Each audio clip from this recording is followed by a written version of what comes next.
صباح الخير، صباح الفل والجمال. يلا بقى، خلصنا الحشوة بتاعتنا وهنيجي نعجن ايه الميني بيتزا بتاعتنا. يلا، انا معايا 4 كوبايات دقيق، ومعايا اللبن جوز هند. يا سيدي، انا مش هعمل بلبن حليب، لا، لبن جوز هند عشان انا صايمه وعامله فول الصويا. ليه؟ بدايل اللحمه. جوز الهند بقى بنجيبه من بالليل، اروح مليناه بميه سخنه، ميه بارده مش مشكله، وتيجي تاني يوم بقى اضربيه ضرب مبرح في بالخلاط، وبعد كده تصفيه كويس.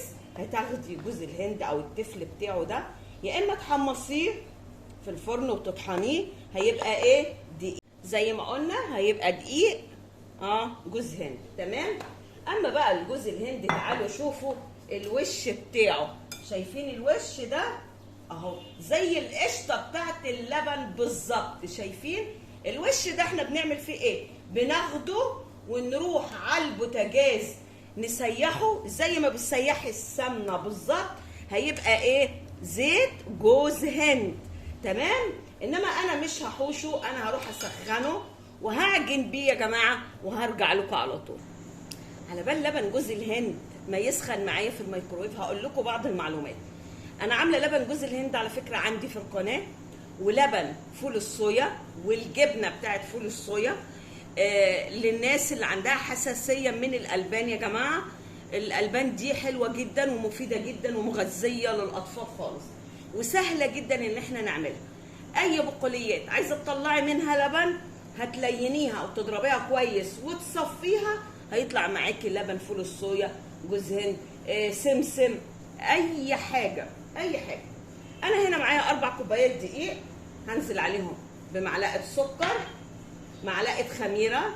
انا قبل كده عملت اي عجينه بعملها يعني بفور الخميره بره علشان اقول للناس، انما انا ضامنه الخميره بتاعتي، وعندي ذره ملح. فلما تبقي ضامنه الخميره بتاعتك تعملي ايه؟ تنزلي بيها على الدقيق على طول. ودول 4 كوبايات دقيق. اما لبن جوز الهند، هاخد اللي انا عايزاه والباقي هحتفظ بيه في برطمان في التلاجة. تمام. هروح اجيبه اهو يا جماعه، بصوا اهو. تمام. هنزل بيه كده شويه شويه لغايه ما اشوف العجينه بتاعتي هتاخد ايه.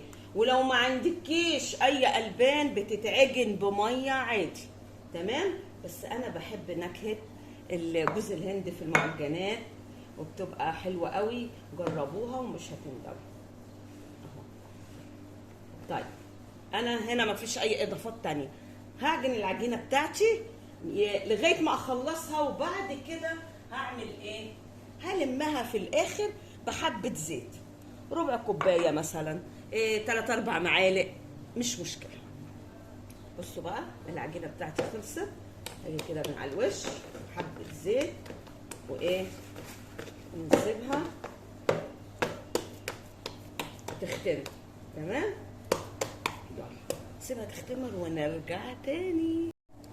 اختمرت معايا بقى اهي العجينه بتاعت البيتزا. شايفين هي صغيره يعني مش كبيره. يلا بقى، عشان ايه؟ هقطعها. هحط شويه دقيق هنا عشان اقطع عليهم العجينه. ليه يا تيتا الدقيق ده دقيق قمح خشن شويه، هيديني القرمشه في البيتزايه بقى من تحت. وكمان هجيب الصينيه برضو اللي هعمل فيها، برضو هرش فيها حبه دقيق، حاجه بسيطه كده. لا هو مش هيحرق، خافوش اهو. ايه رايكم؟ حلوه الحركه دي. هاجي بقى ايه، ابل ايدي كده ايه حته زيت عشان اقطع، عشان تبقى كويسه معايا في التقطيع. الحجم اللي انت عايزاه اعمليه يا حبيبتي. تمام. يلا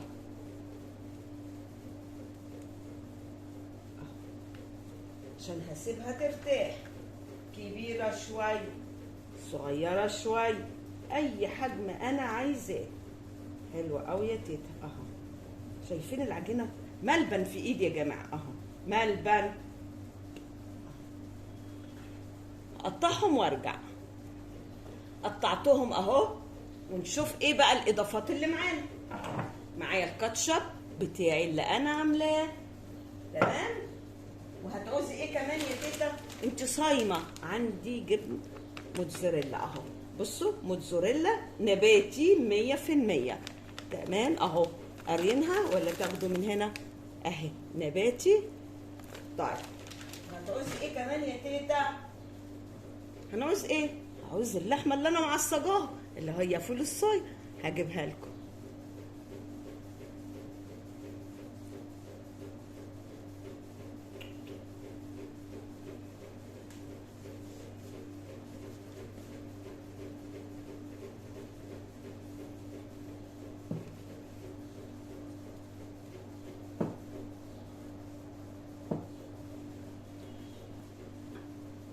اهو يا حبايبي، هنزل بقى بالكاتشب بتاعي اهو،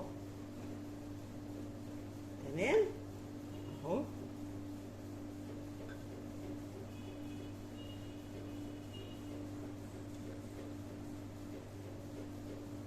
ايه رايكم في الجمال ده اللي معدي الكلام؟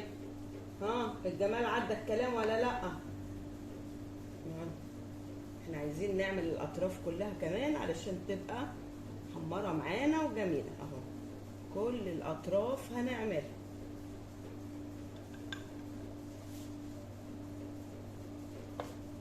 طيب وبعدين هنعمل ايه؟ هننزل باللحمه المفرومه بتاعتنا. بصوا يا حبايبي، لما انزل باللحمه لازم اضغط عليها كده او حتى بالمعلقه اهو عشان ما تفكش مني. حلو اهو. اجمل ميني بيتزا صايمه اهو، ولا تقولوا لي لحمه ولا فراخ ولا اي حاجه. وننزل برضو بالجبن الموتزاريلا بتاعتنا يا سيدي. ايه الجمال ده؟ ايه الجمال ده يا تيتا؟ جربوا مش هتخسروا اهو. يلا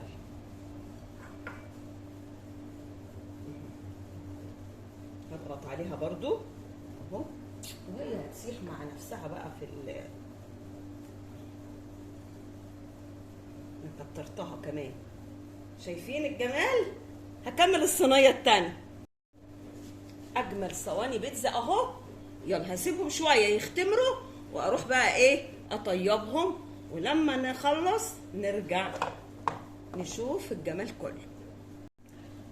وطلعت معانا اجمل بيتزا. ايه رايكم بقى؟ شايفين الجمال اهو؟ ميني بيتزا تجنن وطريه وجميله وهشه. شايفين اهو؟ هشه جدا ومقرمشه من الاطراف وطريه من جوه. فظيعه فظيعه. ايه الجمال ده يا تيتا؟ الجمال معدي الكلام. نقول ايه؟ يلا بقى لايك وشير وسبسكرايب لقناتي. نقول تاني لايك شير سبسكرايب لقناتي تيتا في المطبخ كل حياتي. بقول لكم ايه هنعمل ايه؟ انتوا عارفين. باي باي حبايب قلب تيتا.